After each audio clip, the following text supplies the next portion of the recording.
You've heard all the propaganda surrounding the Trump versus Zelenskyy blow up. Well, tune in today at noon as Politically Conscious gives you the real, as our political experts, as well as special guest commodities trading Michael Suttlar, give you the real political and economic implications of the Ukraine-U.S. relationship and what does it mean, isolation for the U.S. or America first. If you're tired of the propaganda, listen to us.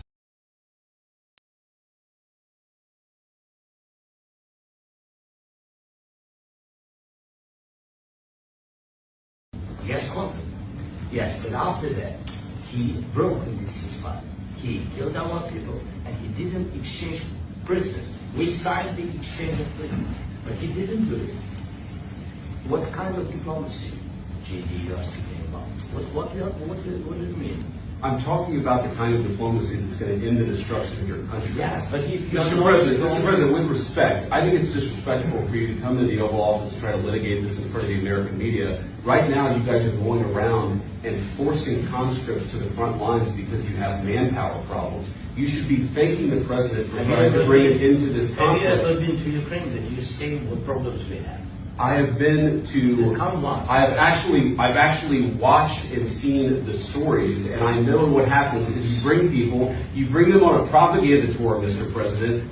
Do you disagree that you've had problems bringing people in your military? And do you think that it's respectful to come to the Oval Office of the United States of America and attack the administration that is trying to prevent the destruction of your country? A lot of questions. Let's start from the beginning. Sure. First of all, during the war, everybody has problems. Even you, but you have nice ocean and don't feel now, but you will feel it in the future. God bless. You don't know that. God bless. You God don't know. bless. You don't know war. Don't tell us what we're going to feel. We're trying to solve a problem. Don't tell us what we're going to feel. I'm not telling you. Because you're in no position to dictate that. That's exactly what you're doing. You're in no position. What's up, everybody? It's your mental activist, Montoya Smith, and welcome to episode 17 of Politically Conscious. I got my man, Emil Bryan, in here, our political consultant. Basically, we react to various political clips around the media, if you will, and give you typically our left and our right viewpoint from a non-propagandist. At least we attempt to. Is that fair enough to say, Emil? It's fair enough. It's fair enough. Unfortunately, we lost our brother Shelley Winters. He's big time here in Atlanta. He got called to the Capitol, and so we were intending to have both sides, if you will, the left and the right. But Emil, I always push you to the left, if you will. But you are a political consultant. Just give a quick background because I got some other clips as we get into all of what happened just last week with the Zelenskyy versus Trump blowout, as I call it, if you will. But yeah, give me your background, and we're going to get into another clip that kind of sets the stage, and I want to get your reaction to that, because again, if you're just now tuning in, that's what we do at Politically Conscious. We react to try to give you the straight, no chaser viewpoint and actual, as much as possible, the actual facts of all these things you're seeing in the media. Go ahead, Emil, give me your background and let's get started. For sure. Emil Bryan, I am a political consultant. I'm also a business consultant. I've worked on political campaigns for representatives in Congress, as well as advised people who are running for local, state, and federal positions, up to and including senator, congressman, mayor. People call me mostly because they think I can shape their words. I typically can frame sentences well. And one of the reasons why I do that is because I believe people need to hear the truth. I believe people are mature enough, wise enough, and responsible enough to manage the truth when you tell it to them. So if you ever come to me, I'm going to tell you to tell the truth. I'll help you tell it, but I'm not going to spin it because that's not what we do. I love it. All right, let's play this first clip. Again, just kind of, I call it the blowout from the Trump versus Zelenskyy, pretty much leaving without what he came to get, if you will. And so this is Senator Jasmine Crockett on the show, and we'll play this clip. When you're walking in with someone who has decided that he is going to align himself with a dictating thug. Okay, so to that end, we know before the exchange, what was supposed to happen was there was going to be the signing of this preliminary mineral deal, at least, right? Aiming to end the war, but without Trump committing to any security guarantees. I mean, you say that peace should not have a price tag, but there are some Republicans, as you know, and the president claiming that, oh, you know what, America is being taken advantage of here. Is there a middle ground we can get to? There's not a middle ground with this president. He has no intentions of doing right by, number one, the United States. I appreciate what the former governor was saying. We are in a national security crisis. We have been in a national security crisis ever since, honestly, before he even ran. We know that he had our national secrets stored at Mar-a-Lago. People felt like that wasn't really a big deal. They wanted to compare it to what was going on with Joe Biden. We know that he was showing this to people that maybe weren't supposed to see our national security secrets.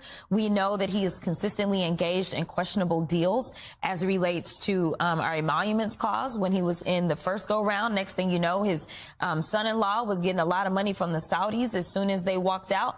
And so right now, and not to mention, he has decided that his DOJ will not prosecute cases that engage in any type of foreign nefariousness when it comes to getting money. So unfortunately, we have someone that is occupying the White House. And as far as I'm concerned, he is an enemy to the United States. He swore an oath just like the rest of us. But right now, when you are literally putting us at risk, all because of what? Because you want to convince your followers that you should be a dictator too, that you should never leave the White House, because you don't believe that elections should take place. I don't really understand what is going on, and I don't know what it's going to take to get people to wake up. We are not living in a safe country when we decide that we are going to weaken our national security by getting rid of those that are watching our nuclear stockpile, by giving everything over to a private friend known as Elon Musk. We are getting rid of all of the inspector generals. And so there's literally a lack of checks and balances all around us. And then we have somebody who's sending his vice president out to offend our allies in Europe. Listen, the way that So fortunately, we are missing Shelley. Again, if we're going to weed through the propaganda, I obviously want to hear his version of what he saw, because we all understand clearly Jasmine Crockett is not a friend of Trump, if you will, clearly, you know what I mean, how she's been representing herself. She went as far as to say he's an enemy of the state. I'm here. I can hear you.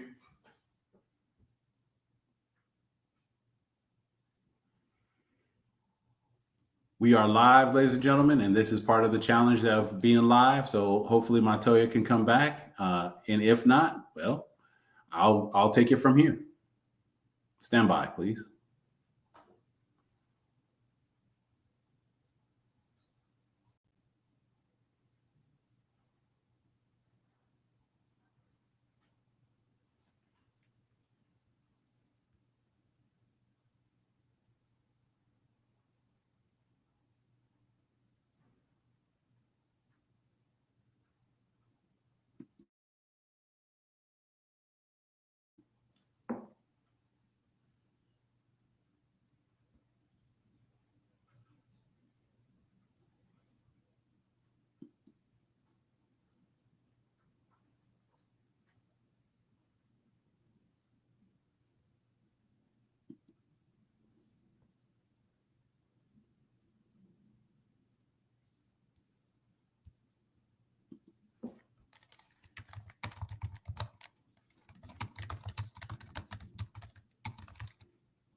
All right, y'all. Sorry about that. All right, I get my man the mill back in here.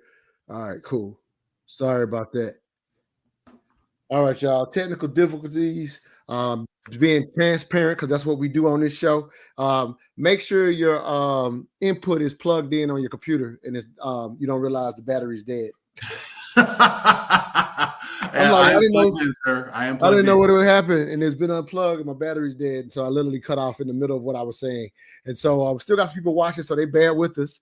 And so I was trying, and I'm just trying to jump right back in where I was at. So I was just saying, Jasmine Crockett went as far as to say Trump's an enemy of the state. And what I want to challenge you, since we are missing our right side of the aisle, if you will, Emil. So I want to challenge you. If you can recall what she was saying, I want to challenge you right now to get in your bag and say, what did she have wrong?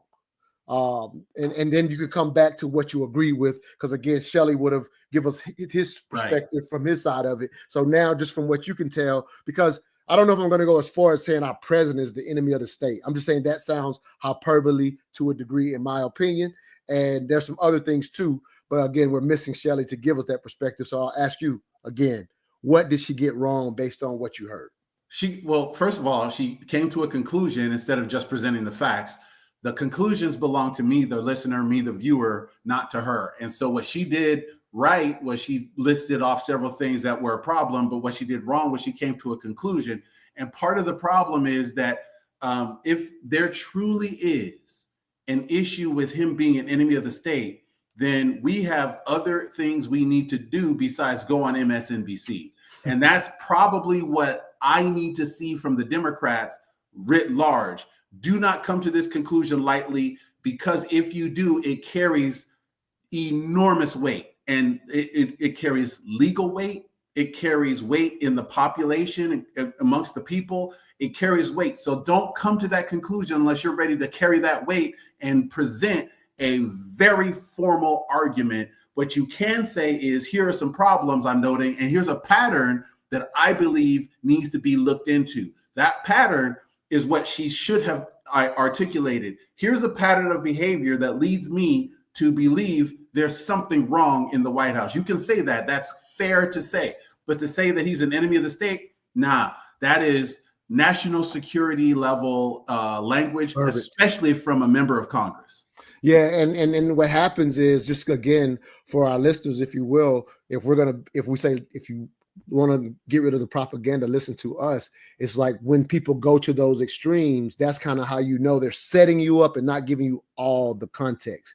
Now, I know at the end, she talked about the proper checks and balances, and you're constantly talking about things that are, in the sense that Trump and the administration, whether they're doing things through the letter of the law, that seems to be something that you're always harping on. So I would figure, at least at that part, that's probably something that you agree with, if you will. But your thoughts on what did she say that you actually did agree with? So, the patterns, the facts that she put together were real facts. There are things that any of us could go fact check and make sure are true. There were national security secrets in Mar-a-Lago. The FBI did try to recover them. She did make a comparison between Joe Biden having some national security information in his locker and President Trump having some in his bathroom. The difference was when contacted by the National Administration for Records and Archives, the National Archives and Records Administration, excuse me, President Biden immediately fessed up. Yes, I didn't know I had them. It's my mistake. We made a mistake. Come get them. Look everywhere you want to. I do not intend to keep these things. That is the difference. President Trump did not say or do that, and the FBI had to come and knock on his door to retrieve those records. Had he not done that, we would have all said, okay, it was just a mistake. To another point she made, him showing those records to other people, that was something that was validated and verified. So now we have another issue that we need to worry about, is what secrets did he have, and what did he do with them, with those people? Because we don't know exactly what secrets he had, nor do we know with whom he shared them. So that's a problem. Then we go back and we take a look at something she said that I think is pretty important.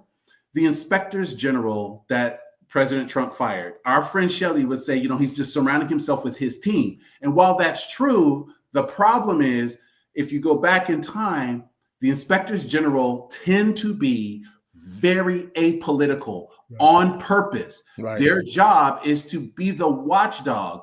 If I, as a member of a department, say the Department of Labor, Department of Health and Human Services, have a frustration or a problem, or I see something that is not right, and I don't trust my chain of command, I don't trust my supervision, I can go to the Inspector General, and they are an independent authority that can look into what I raise as a problem. Sometimes they say, go back to your supervision. This is not something worthy of our intervention. Other times they'll say, absolutely, you did the right thing coming to us. That independent authority seems to be gone based on the firings and not rehirings. And the oh, by the way, is the law clearly states if you fire an inspector general, you do so for cause, not for convenience. And it looks like on the surface, since he fired all of them at the same time, it's for convenience and not for cause. The purpose. Now, thank you for that detail. All right, I wanted to share this post that was actually on Shelley's page, and I wanted to give full context because we know the Trump quote. I put versus because that's how it's appeared for the last week, right? Trump versus Zelenskyy. We saw the clip of them going back and forth, and obviously in disagreement of one another. But this brother, this brother named Brian Carson, if you will, he wrote this about the overall interaction and what's actually going on with Ukraine. Big ups to you, Emil, because you, Shelley, and if you remember our brother Jack Punty, who's RIP, he's passed away to that brother. But if you remember, I had y'all do a show when I was still on Mental Dialogue about Ukraine, and it was in the top 5 strictly from the country of Ukraine. It literally kept it in my top 5. So I know you know a lot about this war as well. So I'm pretty sure a lot of what you're about to hear will not surprise you. For everybody watching, just bear with me. It's about a 3-minute read, but we have to hear all of this, and I'll be very curious at your thoughts after hearing this email. Again, this is from Brian Carson. It says, again, at the risk of pissing a lot of people off, I would remind all those who believe that the best way the U.S. can help Ukraine is to continue the U.S./NATO proxy war on their soil with blood and the bodies of their soldiers, that this strategy hasn't gone so well for Ukraine. I shouldn't have to repeat it. Trump is despicable. His joint display with his lame sidekick, JD, looks something out of a B-grade spaghetti western or gangster movie. Ridiculous. Thuggish, anything but presidential. But after his similar stunt with the King of Jordan, I was not surprised. And surely if this is the way he talks in public, one may imagine how often he goes on tirades behind closed doors. He is severely mentally disordered. No leader, regardless of whether or not they are appreciated by the U.S. government, invited to the White House, should be lectured, yelled at, insulted by a U.S. president or the chimp in the other chair. That said, when Trump tells Zelenskyy that the war is his fault, and he should have negotiated right away, he leaves out the part that Zelenskyy and Putin were ready to sign a peace deal nearly immediately after the invasion, and it was the U.S., NATO, Biden giving orders, Boris, his dog, delivering the message that stopped that from happening. Biden was very clear that they had the opportunity now to wear down Russia's military might, and they pressured Zelenskyy to back out of the talks and to fight their war. I will repeat, as this seems challenging for many to grasp.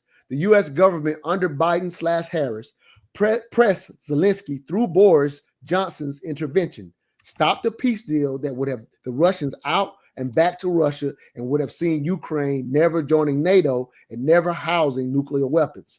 Trump pointing the finger at Zelenskyy is ludicrous. Millions of lives would have been saved. Technically, Zelenskyy could have refused Boris and Biden, but they put the screws to him or pumped his head with lies about how they would make sure he could beat Russia or whatever. But let's go for a moment to what standing with Ukraine means. So far, it has meant abolishing a peace treaty that would have prevented 3 years of an epic bloodbath in which a huge number of Ukrainians and Russians have killed one another standing with Ukraine. It has meant giving Ukraine mountains of weapons with no oversight as to if they got to the soldiers at the front or were sold in black markets by corrupt Ukrainians to anyone with money.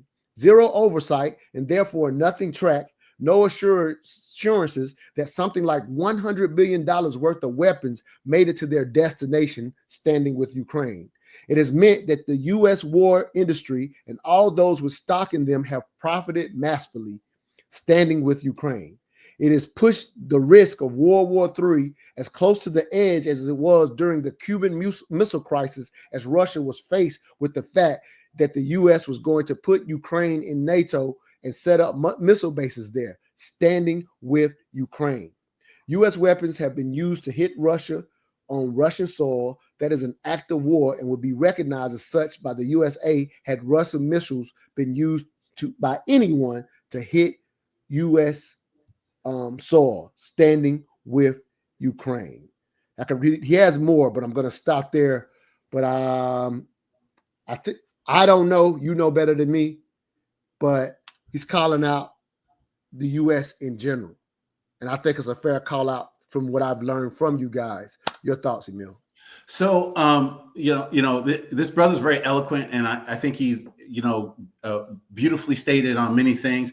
Biden, I don't know if he was a war hawk or if he was, acting reflexively back when Ukraine actively invaded, or when Russia actively invaded Ukraine. And I say actively because there were incursions in the Donbass region. There was a Crimea well before that. So Russia had some history well before 2022 of going across the border and starting some trouble. They had taken what they call ethnic Russians who were in the eastern part of Ukraine. They had sort of stoked the fires of that ethnic rivalry between ethnic Russians and ethnic Ukrainians, because there is a difference.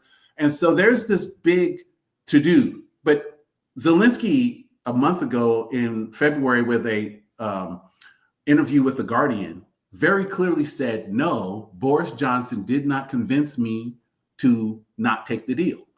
Boris Johnson said he went to Kiev around that time when the deal fell apart between Russia and Ukraine. And Boris Johnson was adamant, you can't make a deal with Russia. And Zelenskyy did run the risk of looking like Chamberlain during just before World War II. I'll give him what he took, and hopefully we'll have peace in our time. So it's not as simple as President Biden and Prime Minister Johnson both just sort of convinced him that he should give up. There was a real calculation that needed to happen, and Zelenskyy had to make a very difficult call. Do I stand up to the bully, or do I sign a deal? There was a tentative deal on the table. There are actually lots of them. If you go back and look at the interview with The Guardian from February 12th of 2025, you'll see that he very clearly talked about Boris Johnson's intervention and how it did not matter to him. There were many things happening at the same time, and Boris Johnson was one of them. That doesn't mean that Mr. Bryant Carson was wrong. It means that there's another set of data we have to consider, and that is the American war machine, which always is looking for a way to stay engaged. I won't say that we're warmongering, but we are certainly not going to shy away from a fight with Russia if we feel like it will have a strategic effect. President Biden saw the opportunity to help what was going to be an ally. Ukraine may have made a decision not to join NATO. Had they made the deal with Russia, then there was the carrot dangling about NATO in front of Ukraine, that if you do fight, we will bring you in. And then there were deals made with Russia where we said we would never expand NATO to their doorstep like we did with the Baltic states or the potential with Ukraine. So there's a lot of dynamics that he was addressing. Many of them I think were very accurate. Some of them you just need to go back and look and read the stories. And I love reading from the horse's mouth. Perhaps Zelenskyy was backtracking, or perhaps he was making good or trying to cover his mistake. But I don't believe that Zelenskyy was wrong in defending his nation. And I don't believe that he was wrong in trying to figure out every opportunity not to go to war before he decided war was the right step to defend his nation. So he could have been working through all of those scenarios in his time, but from the horse's mouth on February 12th, published in an interview in The Guardian, he said very clearly Boris Johnson did not have that sway. Like I said, I definitely respect from the horse's mouth. I'll just put it in the simple context, and I want to play another clip here. I'll put it in the simple context that Boris's comments basically fall in line with just a general concept that our Democratic presidents typically tend to put us at war more, to a degree. At least that's kind of how I understand American history. And so it falls in line with the war machine doing what it does. And like you said, basically, like I say, I think it might be some covering from Zelenskyy. I'll just throw out that I think it could be that, because if it was on the table and there was an opportunity to do it, I'm not surprised that we took a shot at weakening Russia, because Absolutely. unbeknown to a lot of people, there's a big fight for the North Pole that most of the world doesn't even know about, and is being done very strategically because we think there will be an advantage in the future of who actually controls the North Pole, even though it's agreed upon that no one will based on treaties. That's not what's really happening up there. No, what's really happening in the North Pole is exactly the motivator for much of this activity. Right. Exactly. And one of the reasons why, so when people say, what's in the North Pole, first of all, a ton of petroleum. Let's be very clear that there's a lot of oil underneath the Arctic ice cap that will be extracted. How much? Perhaps more than what's in the Middle East, perhaps more than what's in America, perhaps more than those two combined. There's a lot of oil, and because it's not habited, there's nobody living there, it's relatively up for grabs. China, Japan, the US, Russia, Great Britain, UK, they're all steaming north regularly, trying to establish a foothold to say, I got it first. And the Russians probably have the best advantage right now in staking that claim. Right, the U.S. is not too far behind, but the Russians have way better cold weather equipment and ships than we do, and that's because of where they are geographically. So it makes sense. But that fight is ongoing. Right. So just a little note. Somebody says I have to start looking at the North Pole. Yes, go find out what's going on up there. It's going to play a huge role in whatever military war tactics that still exist. The beautiful thing about humans, with all the scare tactics and the World War III looming because of this current war, is humans, through our evolution, we've gotten smarter and smarter about how to go to war less. So even though that's what made the Ukraine war unique, it had been so many years since we had such a large of a conflict as humans around the world. There's still plenty of conflicts going on, and nobody ever talks about what happened in the Congo for 9 years to keep control of all of these same minerals. That's the issue with Ukraine. We got a brother, Michael Suttlar, about to come on this thing with us, I hope, and give us some more details on these minerals, if you will. That's a big part of the discussion that was between Zelenskyy and Trump. But before we do that, I want to give some context for, again, why does politically conscious exist and how you should listen to us. So let me play these couple of cuts, and hopefully we'll get Michael on here pretty soon. All right, give me 1 second. All right, we already have some technical difficulties, so I'm trying to keep it together here. I'm usually a little quicker than this, but I want to get this cut played, and hopefully Michael will be on not too long after this. Let me find. Here we go. If you hate President Trump, everything he does, you are going to filter for why it's evil at your own cost. No matter how much information, he hates all women. Half of his cabinet is women. He's against freedom for women. Well, how the fuck is this first appointment was a woman, right? So then it's funny to explain that. Well, she's not really a woman. She doesn't really value. To make it make sense, you have to continue to spin this story of what you think what women are, which is fascinating. So going back to the question, I just stay curious. If that's true, then why this? And if there's a lot of derangement, they'll have a story. It'll probably sound batshit crazy to somebody who's conscious and logical, but they'll have a story of why it makes sense. Because how we see something is more important to us than truth. But you want to know the craziest part? Because my mom bathes me and my brothers all together, and out of nowhere I locked up, and then my dad was calling my name, and I started going to the slow thing, and he said, "Stop playing with me," and I started to act. I ain't gonna lie, I started to act slow, and then as soon as he said that, we was speeding all the way, running lights, going to the hospital, and then next thing you know, I was seizing on the table. They said, "Nah, we gonna have to go in his brain tonight." Ever since then, I had 13 brain surgeries, and that's how many times my personality has changed. And that's something that you don't hear from a terminally ill child. They had 5 months to live. I'm gonna keep on going until my gas tanks run out. And that's when God calls you home. You never know when God's gonna call you home. I wouldn't be here if it wasn't for my dad, I know he's pretty proud of me, and I'm pretty proud of him too. And I'd like to thank President Trump, because if it wasn't for him, I wouldn't be here today.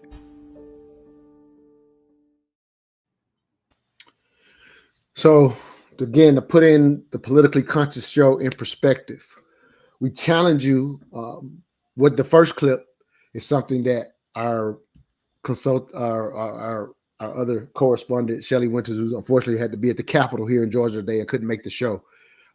He calls it Trump's deranged syndrome, right? Obviously, he's on that side. He's big MAGA. That's his position.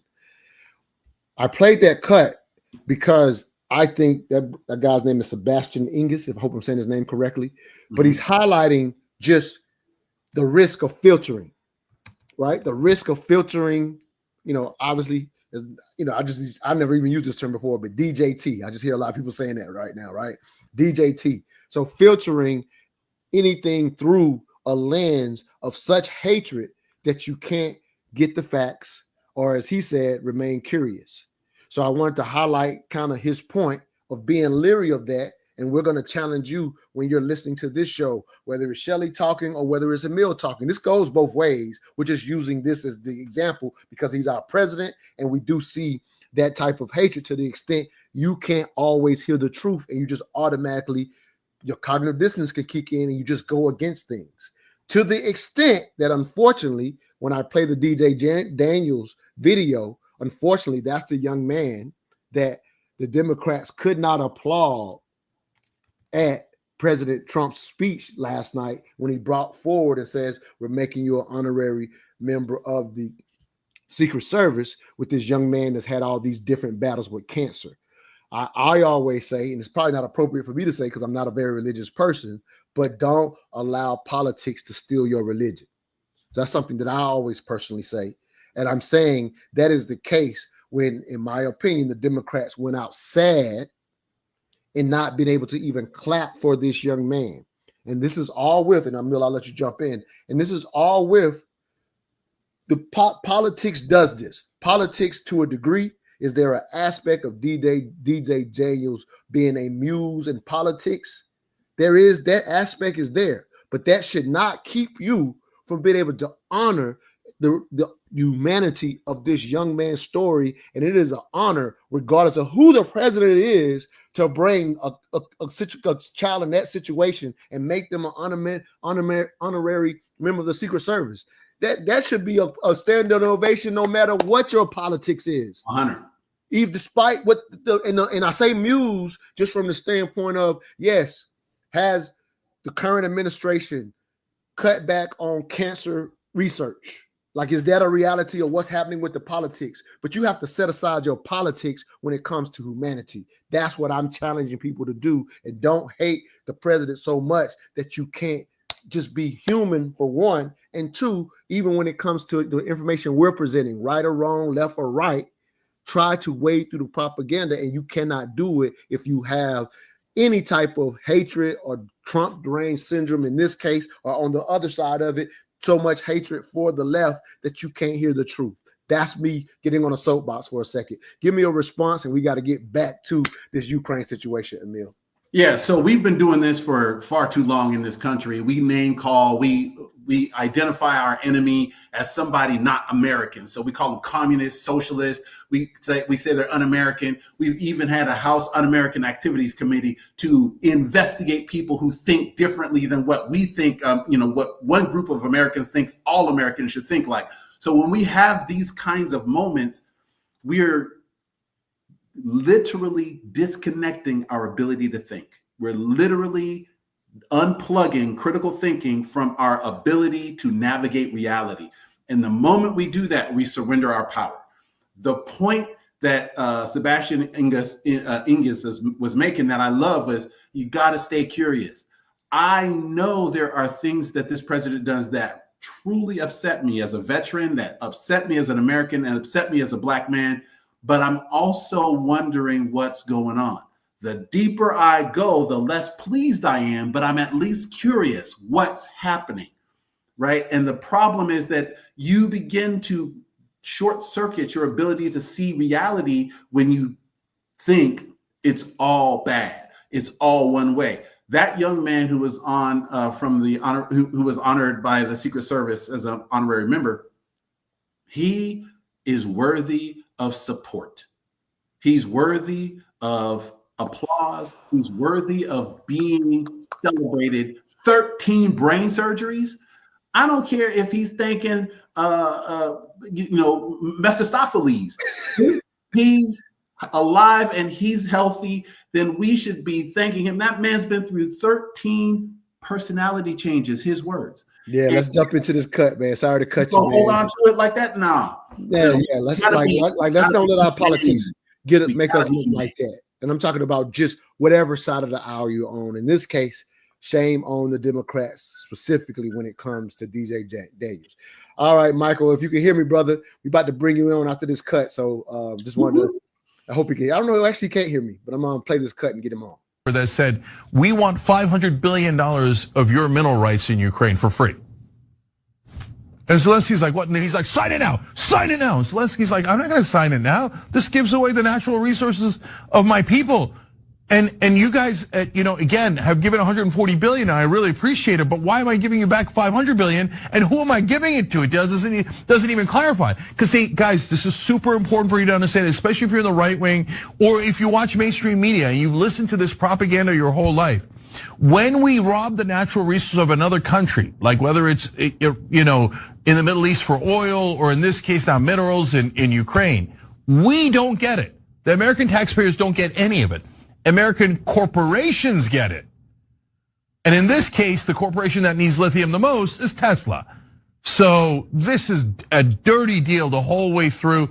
And that's why Zelensky seemed to have a short temper there. I think he did have a short. Is this it here? Yeah. All right. Cut. A great cut from the Young Turks. Yes. I'm trying to get Michael's tied up, so I'm hoping to get him on because he's the one that's going to give us the game on the economics of all of this, if you will. So I'm just going to try to have you respond, if you will, and see if I can get Michael back on with us. But if you can just give what you heard, your thoughts to what you just heard.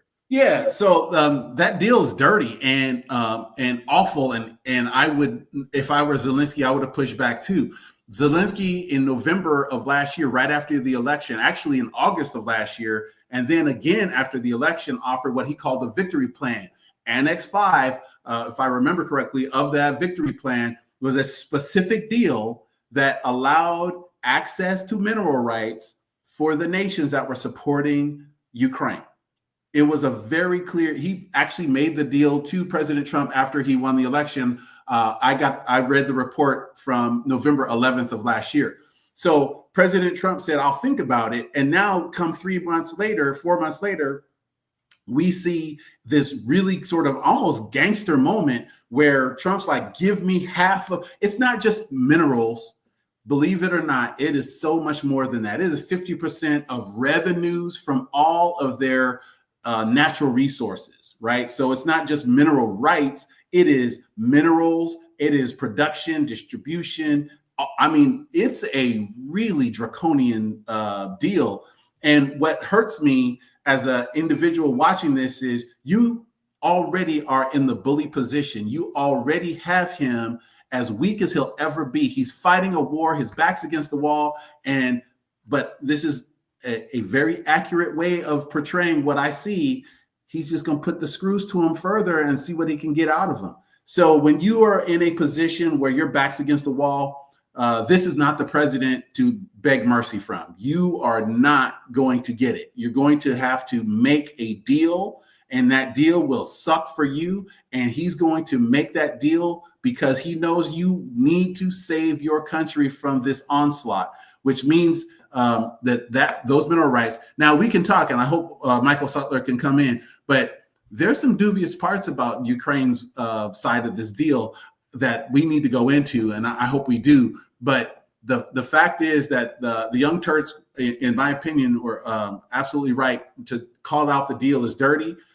Mineral rights are funky around the world because the nation does not go to another nation and work with that nation. It's always corporations on behalf of the nation, and then we take royalties or we tax those companies to get the money from those deals. So big American companies are going to profit tremendously from that deal.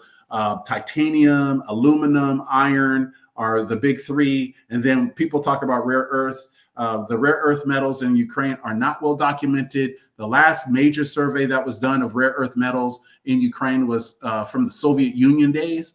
So we can't say that they're going to be a giant source of rare earth metals. They may have a large cache of them, but they have no infrastructure to extract or refine those metals. And that'll take several years to develop if, in fact, those metals are there based on a new survey that must be done. Now, a lot of resources that I think a lot of us are not informed of, right? People are kind of just gotten caught up in what they saw between Zelenskyy and Ukraine, and people are just, to a degree, deciding if you like Trump, then you hate what he did it, right? You hate what happened in that moment. If you love Trump, then you felt like he was just being strong. But I felt like throughout this show, we've kind of pinpointed there's some real reasoning behind why, for example, Zelenskyy wouldn't just take that deal when you start getting into the rare minerals that I wasn't informed of, right? I wasn't informed of. And so learning those details are critical to understanding what's really going on versus just getting caught up in the propaganda and the media of what side are you already on.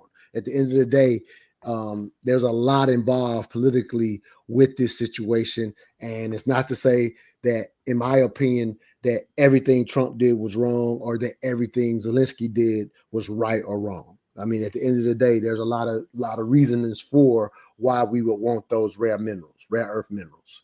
And so definitely wanted to point that out. I'm going to keep this conversation. Yeah. Oh, go ahead, brother. Please respond. Yeah. Rare earth metals are going to be the new battleground. They're going to be the new oil in the next 20 years because America used to be the world leader in rare earth metals. People don't know this, but all the way through the 80s and 90s, America was the world's premier provider of rare earth metals. And those metals were mined right here in places like Montana, Colorado, and California. So when we were going through lots of changes in the late 90s and early 2000s, specifically, I think the most significant deal happened in the late 90s. Foreign powers bought out the rare earth metal companies here in America. And those metal companies, when they were bought, they were also shuttered. Hey, we've been eating, bro. A trove of rare earth metals have infrastructure to support. We can't extract it. We can't refine it. And there are caches, large caches of rare earth metals in Wyoming, Montana, California, and other places, Nevada, where if we build the infrastructure, we could be a world power in rare earth metals. And there is even, if you want to do the homework, there is a program that the Biden White House, the Trump White House, and the Obama White House all did in order to restart the rare earth metals industry in this nation. It has not yet come to pass because it hasn't gone through Congress, but it's out there, and you can do the homework and find out just how much rare earth metals are in America that are not being developed. And instead, we'd like to develop them from other sources like Australia, Ukraine potentially, and other places not as unfriendly as China is right now, which, by the way, controls about 75% of the rare earth metals market. So thank you for that detailed explanation for the rare metals, if you will. We're glad to have Michael Suttlar, got this brother on. I like how he calls himself a conscious capitalist. He is a commodities trading advisor. We're going to keep this conversation going as quick as possible. I got another clip to play. Our goal, Michael, is to respond to the various clips. I know you had a lot to say about what happened with the Zelenskyy Trump situation.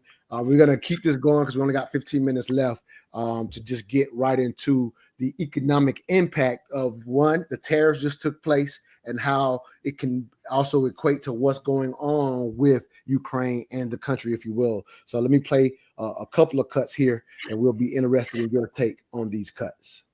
So Trump predicts this will be nothing more than short-term pain for long-term gain. Is that how you see the impacts on the American economy and on Americans' bank accounts? I think what's coming out of the White House is, frankly, unmitigated nonsense, and there's not an economist alive who would defend what they're doing. But your viewers don't have to believe me. It turns out that there's a market where people bet on whether those sorts of effects are going to happen. I'm talking, of course, of the stock market. If Lutnick is right, and if Trump is right that these tariffs are going to lead to a boom in American business, then you should see the American stock market boom in response to a tariff announcement. What we saw was stocks fell 2.5% yesterday, an additional 1.5% this morning. This is the stock market telling you, we think this is absolutely terrible for American business. And remember, it's businesses that are meant to benefit here. The stock market's not even taking account of the fact that high tariffs mean you and I are going to be paying a whole lot more at the grocery store as well. So there's a lot of losers all around. Warren Buffett is holding $334 billion in cash, effectively saying this is an everything bubble. He's the investing guru. Him sitting on this amount of cash makes it seem like he might not have trust on the stock market. Consumers are expecting 4.3% inflation, which, by the way, when you carry that out over just 10 years, 4.3 compounded interest over 10 years is 52%. That's devastating. So if you've got one of the savviest investors holding that much in cash, he's effectively saying this is an everything bubble, that nothing is priced in a way where they can take advantage of, and that he would rather be sitting in cash than in the stock market, which traditionally keeps pace with inflation. What he's saying is it's not even a good inflation hedge. He, I'm assuming, sees macro trends on the horizon that are going to pop the bubble, and he does not want to be sitting there. He would rather be subject to inflation. Michael, as our commodities trading expert, what should Americans be concerned about, or should they be concerned? Is this an exaggeration? We got two different clips saying a lot. I'll let you tell us what we just saw. Well, there are a lot of words, but I don't think there was a lot actually there, other than, again, I love our audience. And again, both you and Emil are two of my favorite people, even outside of here, but definitely in this space. I love having y'all on here. One of the things I would tell everybody listening, this is the big one. It's not just the stock market. My goodness, it's 2025. We've got to understand that equities, as they're naturally called, are a part of a much bigger financial system that's affected here. And I will tell you, at my firm, I told my guys this thing earlier, and this is not financial advice. This is whatever I need to do to caveat this, to say, just listen to what I'm saying here. I'm telling them, and I'll explain with some nuance what's about to happen. I said, hey, in the next 4 years, if y'all haven't effectively added at least a zero to your net worth, we as a company have not done our job. And what I mean by that is, we, being traders, we make short-term, and this is not to be confused with day traders. Your cousin does not do what we do, I promise you. And I'll back that up. But the short-term volatilities or changes in price for different assets, and everything being so connected in this world, not just in terms of utility or trade or export or import type things, but the speed at which we speak about these things. Like, you got to think, somebody in Kazakhstan with a good enough internet connection could be logging in right now, listening to us and making moves. Just like a friend of mine sent a clip about China's moves in response to the tariffs, is that many of China's industrial companies have migrated to Cambodia. You say, well, why migrate to Cambodia? Cambodia is not under any tariff restrictions from the United States. So even though Trump has raised tariffs against China directly on a lot of goods, they're circumventing that. And what we've seen is this is something that they did in 2016 as well, because he did the same game. Most Americans don't even know what tariffs do, what they don't do. Even the guy talking about, oh, well, the market thought this was a terrible idea. No, the market thinks that uncertainty is a terrible idea. Market participants like myself, those that have even more skill, more resources than myself, we go which way the wind blows. It's very agnostic Just like China it's a chess game, but it's not, oh, this is a terrible idea. This is that. That's for people who can't navigate, who aren't flexible and cannot adapt. And so here's my question to you, Michael. If I could jump in, though, my question to you is, obviously you're gonna figure this out almost regardless, is what I hear you saying. Yes. What I'm asking is, when we hear those cuts, and those guys put it in that context, I can even see, again, because you play this game for real, you laugh at it. Yeah. What I'm saying is, we're trying to what should the public take from it, in a sense, because we unfairly place a lot of what happens in the market, good or bad, on the president, if you will. And so being put in that context, so help the public, if you will, understand what we're seeing. And I'm not saying those cuts were right or wrong. I'm just asking, help the public understand what they're seeing. I think I understand and hear clearly. You in the you that do this game for real, y'all are looking forward. So can we, as the public, also look forward, in your opinion? Yes, because the stock market itself is a forward indicator. Most people estimate on the terms of 6 to 12 months of what the economy do. There's a lead lag relationship.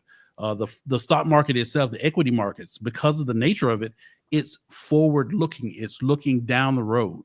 So whatever you're seeing today is what investors expect is to reflect later on. It's what they expect. So what we do in the public, and what I say we should stop doing, regardless of who's in the office or whatever, is don't make the narrative that because the market is this. We fill in that space because we don't understand. I'll tell you, I don't always know the reasons why things happen, but I do know. I know to get in certain positions and here's the main thing, because the piece I did on Ukraine, I had a lot of people actually hit me in the DMs and stuff, and I'm really appreciative about it. What I tell them is what I tell everybody else. If you have not started investing, brother, sister, what are y'all waiting on? This is the Trump administration. Was that? This is the time, basically. Y'all late, but this is truly the time, because I've described this administration, and I'm not shy about saying it, this administration's job is to raid. This is a raid on the economy itself. If you had 4 years and all the power in the world, effectively, we saw that with the Zelenskyy video. He feels like he has all the power in the world, and most of his voters enable that, right? What would you do with that amount of power? I'll tell you one quick thing. I know what I'd do. I'd make sure all my friends were rich. And if they were already rich, we're getting richer. You get what I'm saying? I feel you. I don't care about your transgender, whatever he stood up and said, and a special Secret Service kid.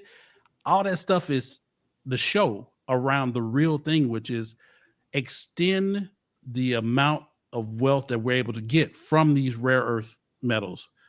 The idea of them repealing the CHIPS Act was just, I was like, half of them voted for this. So now we're going to repeal it. No, it's all smoke and mirrors. And so again, as you hear stuff come out, you have to understand, you say, hey, what I need to know is that my bills are going to go higher, and they're going to go higher anyway, because in the United States right now, we've gone back to a nominal level of interest rates. Like, interest rates are not going back down to where they were. Right. They just can't. And if by some crazy, God help, if some crazy reason it actually does go down, like if he starts getting the Fed to slash rates, the price of eggs and things will triple. And I exaggerate a little bit when I say triple, because it's not an actual number, but you'll start seeing those eggs that are $9, $10 for organic stuff. I just looked at the grocery store the other day. I said, what am I paying for? But because the people that he cares about, the people that do what I do and do beyond what I do, it doesn't matter. They could add a zero to them and they still buying eggs. The thing is, American people, we have to find ways, and it's still bare bones basic. Get exposed to the stock market via index funds. Stop worrying about what individual stock, if you haven't already started growing. We've got to learn how to grow the right way. I mean, that's my biggest take.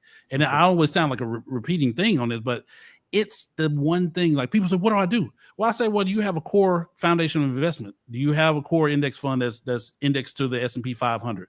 They were like, what is that? Well, we got to start over, because the same reason why we don't understand tariffs is we don't understand the bare bone basics. We don't understand what Emil was saying was perfect. We have enough of the rare earth metals here, but one, the optics of it is terrible for us to mine our own, and then playing the game is wrong too. Why would I use up all my other stuff if I can go use up my friends? You know. So the thing about the Warren Buffett that people miss, and Warren Buffett is one. I used to not like Warren Buffett or not want to be like Warren Buffett. Now I'm like, he's 94, 95. I'm like, I want to be like Warren longevity wise, because I know Warren's going to make $1 billion this year reading and doing nothing and drinking Coke, right?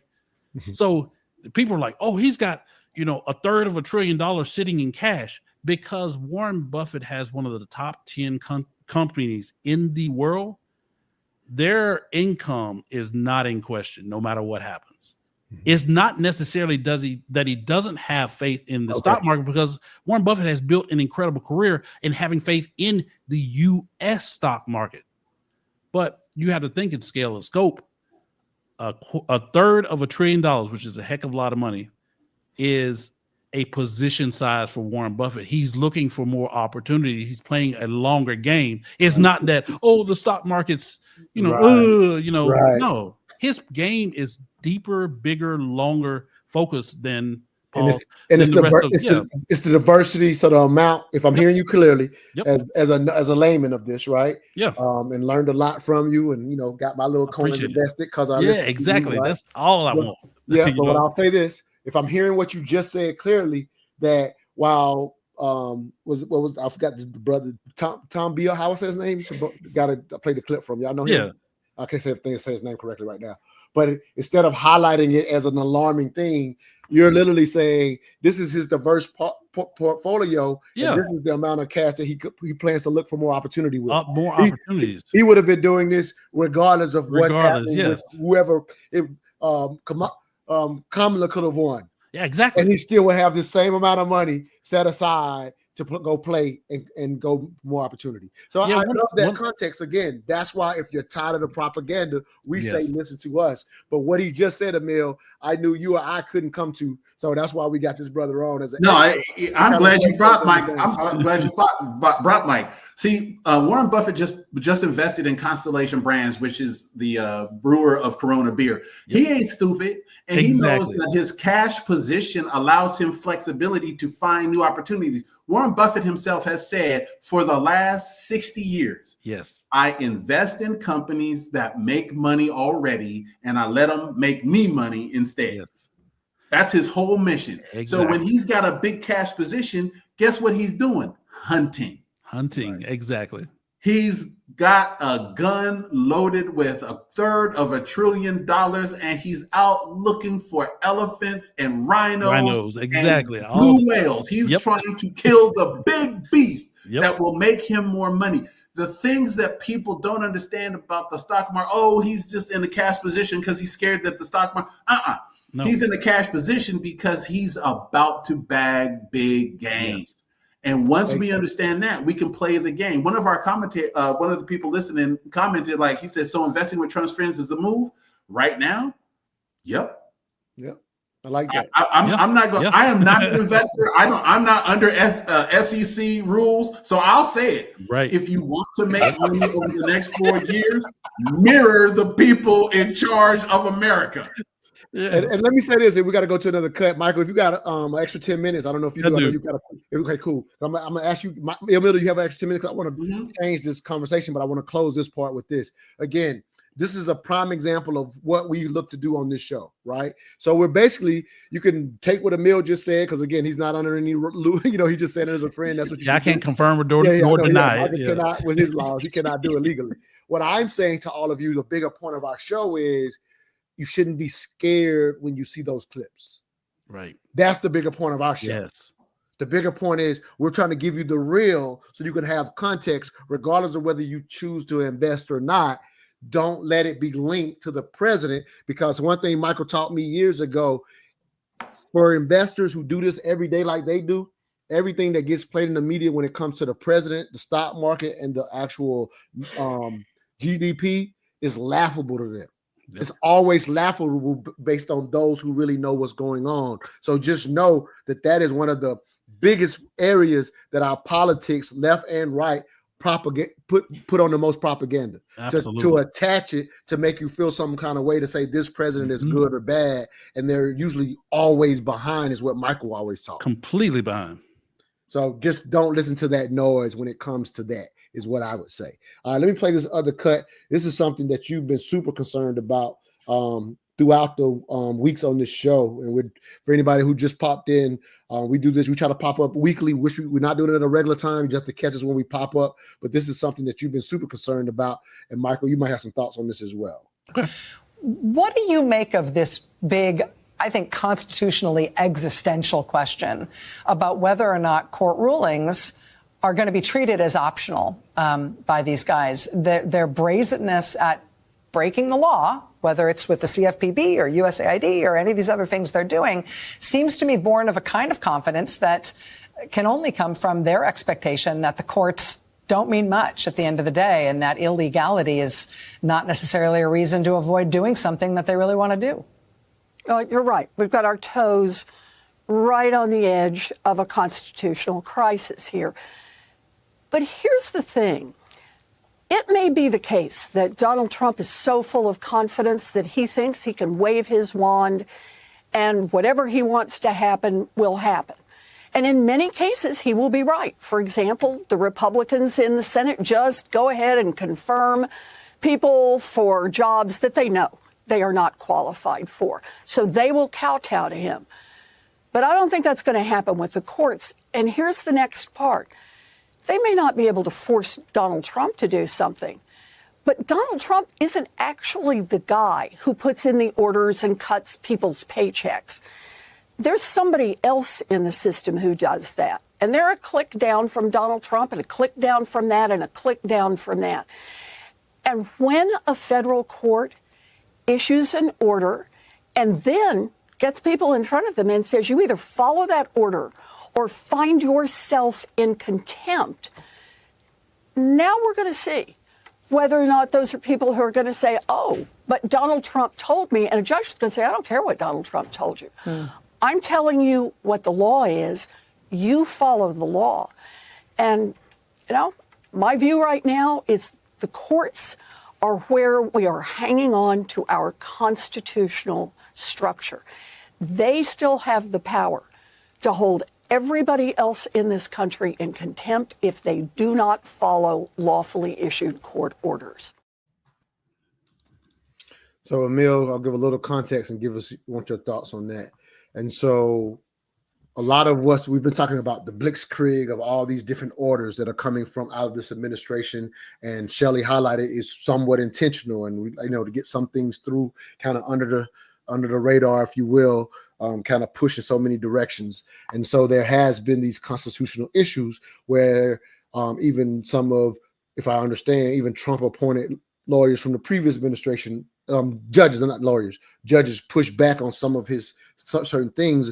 And some of the concern was because he had set the courts, that part of his confidence is that things would just get pushed through. But Senator Warren is warning us that's what the court served. And you've kept highlighting that you felt like the Democrats specifically haven't been playing a great role, but luckily the courts have been. So that's the context that I think I'm hearing from her. Again, I think it can settle some of what people are worried about, but constitutional crisis is a word that keeps getting thrown around. So your thoughts on what Senator Warren had to say, Emil? We've been here before. We will be here again. Presidents always mess with their power. The president of, we can go back to President Obama, who challenged Congress very directly and said, make me stop, right? There were things he was doing that he said, I'm going to keep doing it until you tell me not to. Exert your authority over me. And when Congress did, he stopped. When Congress chooses to step in front of the president, they have the power of oversight. That is the constitutional requirement by Congress to look at what's going on and make sure the people's concerns are heard and represented properly in a forum called oversight. That's part of what we're missing. So the courts are weighing in on everything. And right now, the courts are the last resort because Congress isn't exercising its power to check the presidency, because part of the challenge is that all of the Republicans seem to have signed up for something called Project 2025. And that was a blueprint that said, we're going to do all these things, whether they're legal or not, by the books. So you're seeing a lot of that executed. Does that mean that the courts are going to fall in line? No, because the judges swear an oath not only to support and defend the Constitution, but also to judge fairly. Now, they're still political. They're still going to mind their politics. But right now, President Trump hasn't been able, that you can't remove a judge because you don't like him. So he doesn't have the ability to reach out and pull a judge out and rubber stamp a new judge in, which means those judges can exercise what's called judicial discretion or independence. They're given the ability to say, nah, this ain't legal. And if you violate my rule, you're in contempt. The beauty of contempt is ain't no presidential pardon for it. Nice. Michael, let me get your thought on this real quick. Going into this election, there was huge concerns about, if you will, our democracy was at risk. I feel like I've heard that terminology more for this particular election than I have throughout my lifetime. And to a degree, it seems like this blitzkrieg of things that are being done by this administration, while Emil says this is normal, I'll say it for me, outside looking in, it seemed to fall in line that our democracy seems to be at risk. Again, you as someone who's head down, focused on the markets, not typically listening to the noise, I'm curious at how you see it, and I'm just kind of giving my thoughts to how I seen that it seems to line up, but Emil seems to be settling it down and saying, hey, it's normal for presidents to do this, where I think Emil's highlighting the miss right now is in Congress, but not with the courts. I think that's what I heard him say. But what are your thoughts about all of this, Michael? So I think being a part of the markets on a daily basis has also made me a real fan of history, because I always say history is a cheat code to humans. I wouldn't be able to do what I do if humans didn't continue to do what they do, and like regardless of situations. So with regards to, whether it's the fall of democracy, I kind of go meh to it, because I mean, you got a country that's 240 odd years old, give or take a year. In terms of democracy, to me, I always split it from the economic well-being or the social well-being of a place, because we've been a democracy for a long time, but if we go 2 generations back from us, we couldn't have told, right?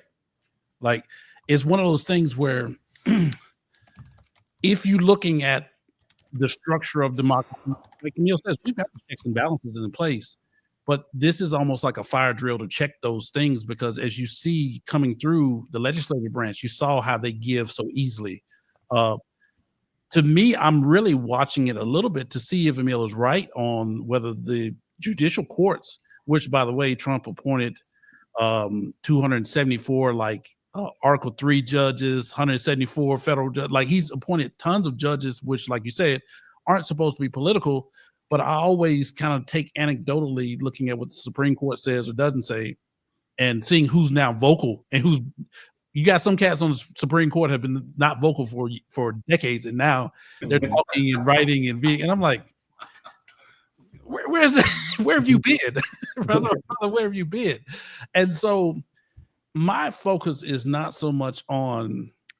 In the back of my mind, I'm going, yeah, I think there'll be, I keep hearing people around me say, well, at some point, somebody is going to, okay, go ahead. Step in. My only problem with the somebody stepping in is I can't bet on that. If you get what I'm saying, like, part of why I'm not doing some other job and I'm doing this is because I feel like there's a certain level of control that I can exhibit, good or bad. I don't always make good decisions, but I can always kind of hedge my bets, as a sense. Whereas I don't have a very strong, and haven't for many years, a very strong confidence in the democracy that is supposed to be falling or crumbling. I've never really had a really strong dependence on that working, because I think even as it works, it typically didn't work for people who look like me or were from from where I'm from. I'll put it that way. I could dig that. So that's kind of my counter. Like if it falls or not, like I saw some stuff on social media. They were like, and it was funny. It was like this post was like, girl, we gonna be twerking regardless of, like, they were like the United States would be on fire and they were still like inside twerking. Right. And I was like, yeah, black people kind of feel like that, because at least some do, because we've seen what appears to be worse, right? So whether democracy rise or fall, what's good with us is kind of the question. I kind of adhere to that a lot. No, I respect that. Yeah, we'll figure it out. No, I respect it, brother. I know you got to get somewhere today, so I'm gonna let Emil close us out. But I'm gonna say this one little thing. This is actually kind of a slight curve in here, and I'm only saying it because I shared it with my friends in a post recently, and it's just because of what you just referenced in reference to how black people feel, right? About kind of regardless of how it goes. But here's something that I thought that was a concern. I'm a little concerned, and I hadn't been previously. So I'm just gonna share this real quick. I said, I said to them in the post, I said, Trump made English the official language of the U.S. Trump threatens to take away federal funding to colleges that do not outlaw protesting. Military's not recruiting black engineers. And so I said to one of my friends, hey, you're right. These are dangerous times. And I've been real strong about not saying that, right? Not just being over alarmed just because of what I'm seeing, right? So this is my first time admitting that the little things that I'm pointing out, specifically to us as African Americans, I highlighted these are dangerous times. And just like I put in my book, Make America Great Again is looking like, with these little minor changes and the fight against DEI, as I said, it's not directed at black people, but we're collateral damage, right? I've been saying that on this show, but because of all of those lining up, I think Make America Great Again is seemingly turning into Make America White Again. English as the official language in the melting pot of the U.S., crazy to me. That's a small minor thing, but it fits in line with some other history, like you said, Michael, some other history when these type of things have been done, outlawing protests, which goes against our First Amendment, the number one amendment of all the rights. The reason we became, so I do have one. We broke away from England with that amendment to be able to say, I disagree. And now he's suggesting I'm going to take funding.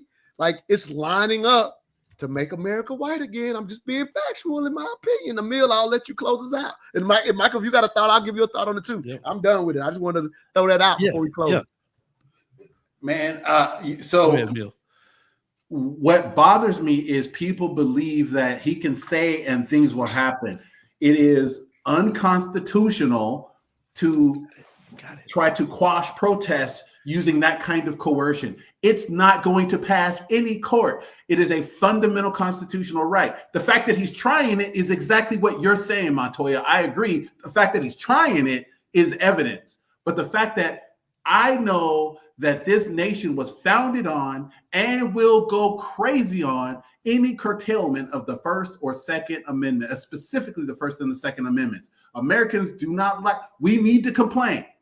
We need to call each other out. And if we can't complain legally, you're going to see some people go crazy on that. But the second thing is that, again, I don't talk about this much on the show, but I will agree with you in one giant aspect.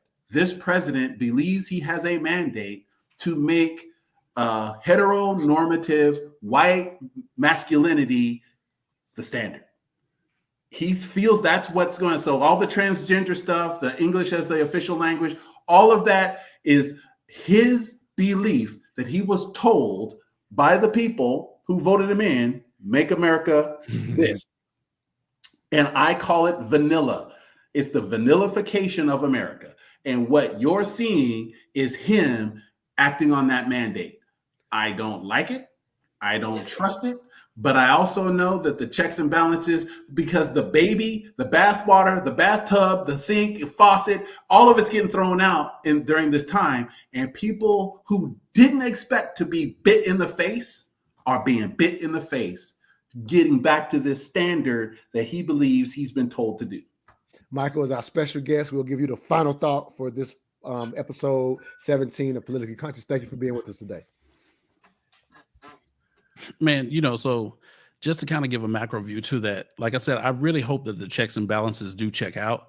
The one unnerving thing, I'm going back to the whole Zelenskyy Ukraine thing, and I know y'all covered this, but the one thing that bothered me about this was the United States. What keeps us safe at night, I always say, is the United States dollar and also the military. But what keeps that even covered is that we, for a long time, probably since at least World War II, had this glistening watchdog, defender of democracy persona. But what I saw on last Friday was us take that mask off, just like the MAGAs are taking the mask off and saying and doing whatever they want to. And we took an ally and we punked that ally. My question is now, looking at all the other, they're weaker, lesser allies. But if you're an ally of the United States, you just saw this behavior in front of everybody. Who's next is my question. Who's next? And like I've heard people say in the intel community, it's like, well, maybe Canada and Australia kind of pull back a little bit on their sharing of secrets with the United States, because who knows, we may turn around and use it against you. If you're the biggest dog and you've been the biggest dog and you run for a long time, but you still got a crowd around you that look and respect you, when they start pulling back from you, I think that's the most concerning thing to me, because you still have this internal weakening of, the things that, like Bill, you're saying, the constitutional rights, there's internal term. There's a lot of division in the United States. Always has been, but it's palpable now. But if you have internal problems, but you have a potential for external problems to expose those or bring those up more, you do have something that could turn out to be existential. And like I said, the time period this kind of reminds me of, but we're not there yet, is we either need a climate thing or something else that could put us right about 1929. And there was this thing called like the Weimar Republic. I won't even get into it because it's long, but we sort of could easily mirror that before we get to that oh shit moment, which is what everybody's kind of feeling. But I don't think we're there, but I think we kind of angle towards that if we have a few more of our so-called allies step back a bit and let us take some punishment, So that's what I see. That's what I worry about. But in the meantime, like I told you, for everybody here, you got 4 years, you better get it while it's hot. So hey, there it is. Thank you for those. Understand that the investing has risk and it's not for everybody. Hey, oh yeah, you got to give your disclaimer. Now I respect that. All right, y'all. Exactly. We out of here till we pop up again on y'all. Y'all stay backstage real quick. For sure. Okay, bet.